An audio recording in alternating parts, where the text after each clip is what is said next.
আসসালামু আলাইকুম ওয়া রাহমাতুল্লাহি ওয়া বারাকাতুহু।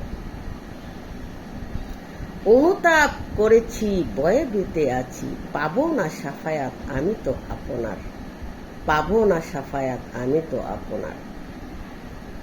আপনি যে দয়াল, আপনি যে মহান দয়াল ও নবীজি, জানে তা সবাই আমিও জানি, জানে তা সবাই আমিও জানি। এই যে অনুতপ্ত হওয়া লাগবে।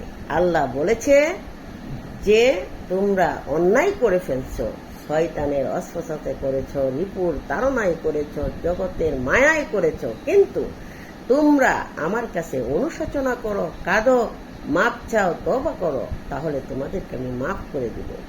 হ্যাঁ, মনের অজান্তে নিজের চাই নাই তাও হয়ে গেছে, সেটা আল্লাহ মাফ করে দিবে। এখন আমাকে আল্লাহ মাফ করে দিছে, আবার আমি একই কাজ করতেছি, সেটা তো মাফ হবে না, তাই না? সেজন্য আমরা ভুলে অনেক কিছুই করে ফেলছি। আল্লাহর কাছে তওবা করে কান্নাকাটি করে যদি মাপ চাই, আল্লাহ মাফ করে দিবেন। আর ভবিষ্যতে সামনাবা যেন না করি, চেষ্টা করি আমরা ভালো মানুষ হয়ে যাই, এটাই হচ্ছে বড় শর্ত।